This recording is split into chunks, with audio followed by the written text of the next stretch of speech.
আগে চেক করো, তারপরে বিশ্বাস করবা, ঠিক কিনা? তাহলে এখন থেকে একটা কিছু শুনলে বিশ্বাস করবেন। একজন এসে বলল, ভাইজান আপনার মেয়েরা দেখলাম আরেক ছেলের সাথে বাজারে ঘোরাফেরা করে, ওই রমনার বটমূলে দেখলাম আপনার মেয়ে আরেক ছেলের নিয়ে ফষ্টি নষ্টি করে, লোকের কথা বিশ্বাস করে বাসায় যে মেয়ের চুলের মধ্যে ধরে মাইর, আইজো মার কাইলো মাইর। এরকম হতে পারে না? হয়তো ওই লোক আপনার মেয়ের মতো দেখতে আরেক মেয়েকে দেখছেন। এরকম হয় কিনা সমাজে? একজন এসে বললো, ভাই আপনি এখানে ভাবিরও তো দেখলাম ওই জায়গায় আরেক লোকের সাথে ঘোরাফেরা করতেছে, খবর রাখেন না বাসা? আপনি রেগে মেগে, ঘটনা কি? আমার খেয়ে আমার পরে আরেকজনের সাথে, যে এই বাড়িতে যে মায়ের কোনো কথা নেই। দেখবেন যে ছোট্ট মারামারি থেকে এই ঘটনা অনেক সময় বিচ্ছেদ বা ডিভোর্স পর্যন্ত গড়ায়, ঠিক কিনা? ওই যে শোনা কথায় কান দিছে, ফাতা ভাই আপনি চেক করেন নাই, হয়তো আপনার স্ত্রীর মতো দেখতে বা আপনার স্ত্রী যে জামা পরে, যে পোশাক পরে, এরকম পোশাক পরে আরেক নারীকে দেখছে, আপনার বউ না এটা। আপনার মেয়ের ব্যাপারে যে তথ্য দিয়েছে এটা সঠিক নয়, সে আপনার মেয়ের মতো আরেকটা মেয়েকে দেখেছে, এসে আপনার কাছে বলে দিছে, আপনি বিশ্বাস করছেন। ভেজাল আছে না নাই? এই ভেজালগুলোকে থামানোর জন্য কোরআনে এই বিধানগুলো নাজিল করেছে কে? তাহলে ফরিদপুরের ভাইরা, সমাজটাকে সুন্দর রাখার তথ্য একটা শুনলেই বিশ্বাস করবেন না। সিলে কান নিয়ে গেছে, শুনলেই সিলের পিছনে দৌড়, নাকি? কি করবেন? আগে কানে হাত দিয়ে একটু দেখবো কান দুইটা আছে না নাই, তারপরে চিলের পেছনে দৌড়ান। তাহলে এখন থেকে আমরা তথ্য একটা শুনলেই বিশ্বাস করব। তাহলে কি করবেন? বলতে হবে কি করবেন? যাচাই বাছাই, জাস্টিফিকেশন অফ দ্য নিউজ। কোন নিউজ জাস্টিফিকেশন ছাড়া আমরা প্রচার করব, বিশ্বাস করব, শেয়ার করব না। আল্লাহ বললেন, ইয়া আইয়ুহাল্লাযীনা আমানু লা ইয়াসখার কওমুম মিন কওম। ওহে আমার ঈমানদার বান্দারা, শোনো শোনো, খবরদার কখনো কোনো মুমিন বান্দারে ঠাট্টা করো না, অবজ্ঞা করো না, ঠাট্টা করো না। তার মনে কষ্ট হয় এমন কোন কথা তারে বলো না। Never stop of anybody. কাউকে নিয়ে ঠাট্টা করবেন না, তার দেহ নিয়ে, তার আকৃতি নিয়ে, তার বংশ নিয়ে। এক লোকের বাবা ছিল চোর, কিন্তু তার ছেলে অনেক ভালো। আপনি কি তারা বলতে পারবেন তুই চোরের ঘরের চোর? বলতে পারবেন? চুরি করছে বাবা, ওর কি দোষ? কথা বলেন। এগুলো কবিরা গুনাহ। আওয়াজ করে বলেন তো কি গুনাহ? কবিরা গুনাহ। কারো আকৃতি নিয়ে, আমার ফরিদপুরের কলিজার টুকরা যুবক ভাইরা, কারো আকৃতি নিয়ে কখনো অবজ্ঞা করবে না, তুচ্ছ জ্ঞান করবে না। এটা কবিরা গুনাহ, এটা আল্লাহ খুব অপছন্দ করেন। এর কারণ আকৃতিটা আমাদের হাতে নাই। আমাদের কারো নাক লম্বা, কারো খাটো, আমরা কেউ কালো, কেউ সাদা, আমরা কেউ স্মার্ট, কেউ অন্যরকম। তো এই যে আমাদের এক এক ধরনের আকৃতি, এটা কি আমি বানাইছি? আপনি বানাইছেন? দিছে কে? এই জন্য কারো দেহের গঠন নিয়ে যদি আপনি অবজ্ঞা করেন, এটা প্রক্ষান্তরে আপনি স্রষ্টাকে নিয়ে অবজ্ঞা করবেন। কারো দেহের আকৃতি নিয়ে যদি আপনি তুচ্ছ করেন, তাকে তুচ্ছ করেননি, আমার রবকে আপনি তুচ্ছ করেছেন। চিল্লায় বলেন ঠিক কিনা? খবরদার, তুই কালু, তুই লম্বু, তুই মোটু, তুই কানা, তুই রোহিঙ্গা, আছে না নাই? ইদানিং ইদানিং এটা খুব চলে। এই রোহিঙ্গা নামটা আছে না? ফরিদপুরে এগুলো ঢুকে নাই না? আমাদের ওইদিকে দেখি কি অবস্থা, কারোর সাথে কেউ লাগলে তুই রোহিঙ্গা। কি আশ্চর্য, এই গালি কবে আসলো? হ্যাঁ, অনেক ধরনের গালি। ঢাকায় আর একটা চলে ফইন্নির ভূত, কি বলে? এই এগুলো আগে শুনি নাই আমরা, রিসেন্ট এগুলো বলা শুরু করছে, ফইন্নির ভূত, রোহিঙ্গা। না, এগুলো বলে আপনি কাউকে অবজ্ঞা করতে পারবেন? পারবেন না। খবরদার, এটা কবিরা গুনাহ, এটা ছোট গুনাহ মনে করবেন না। কারণ আকৃতি নিয়ে তুচ্ছ করা যায় না, কারণ আকৃতি দান করেছে কে? হুয়াল্লাযী ইউসাউবিরুকুম ফিল আরহামি কাইফা ইয়াশা, লা ইলাহা ইল্লা হুয়াল আজিজুল হাকীম। তিনি এমন সত্তা, যিনি তোমাদের চেহারার অবয়ব দিয়েছেন, তোমাদের আকৃতি দান করেছেন তখন যখন তোমরা মায়ের পেটের ভেতরে ছোট্ট জোকের মতো ছিলা।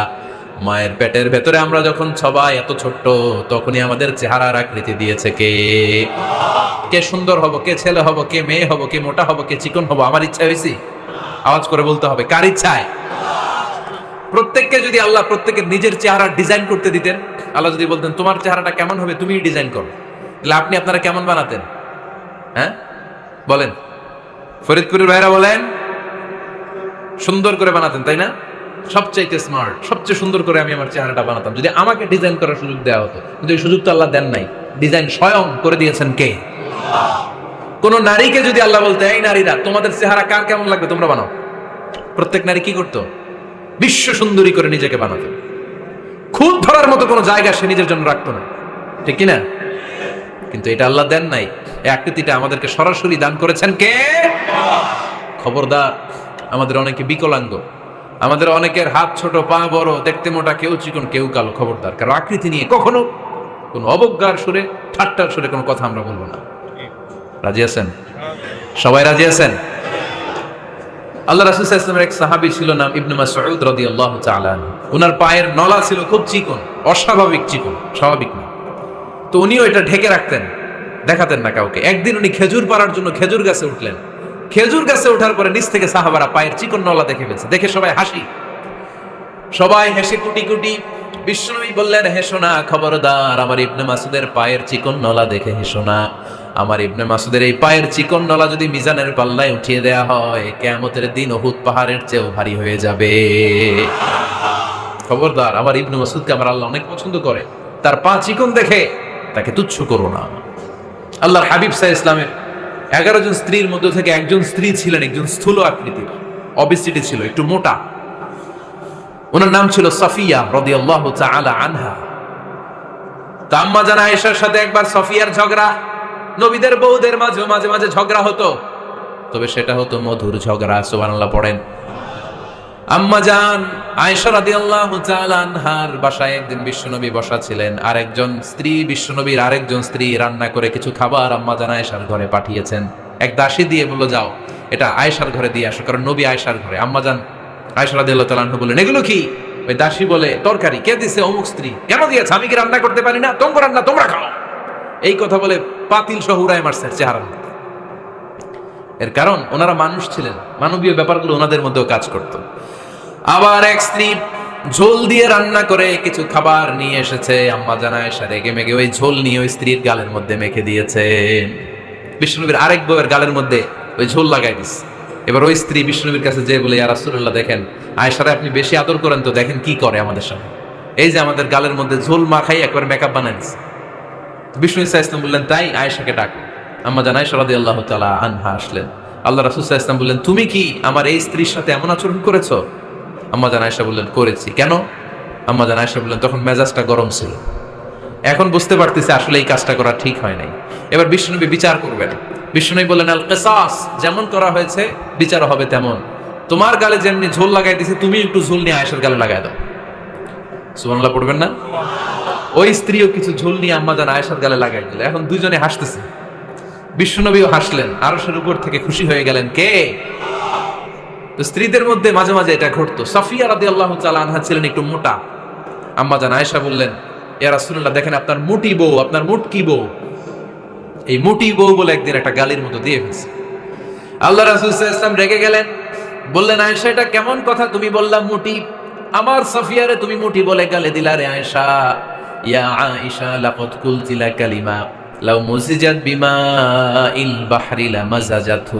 এমন একটা মন্তব্য তুমি সাফিয়ার ব্যাপারে করে ফেলেছো রে আয়েশা, এই কথাটা যদি সাগরের নীল পানির মধ্যে ছেড়ে দেয়া হয়, এই কথার পঙ্কিলতার কারণে, এই কথার কর্দমাক্ততার কারণে, এই কথার পঙ্কিলতার কারণে সাগরের সব পানিগুলো মুহূর্তের মধ্যে কালো হয়ে যাবে।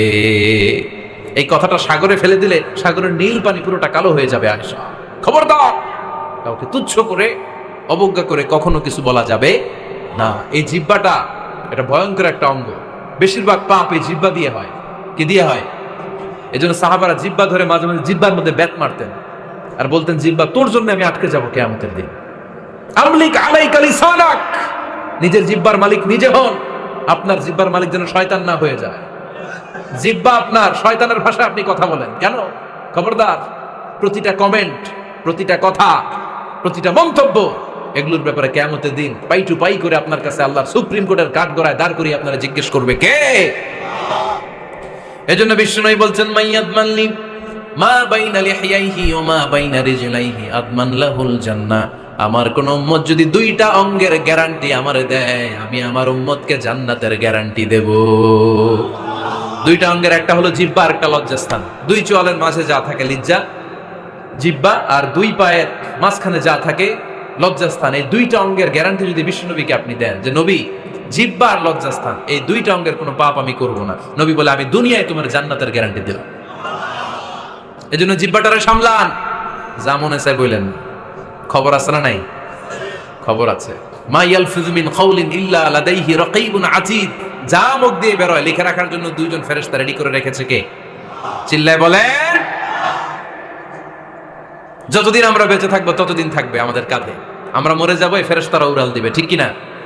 দুই কান্দে জি ছিল যে তোমার দুইজনা পাহারা, তোমারে একলা থইয়া পালাইছে তাহারা। তোমার আট কুঠুরি নয় দরজা বন্ধ এবার হলো রে হলো। মুখে আল্লাহ রসুল সবে বলো, ও মুখে আল্লাহ রসুল সবে বলো।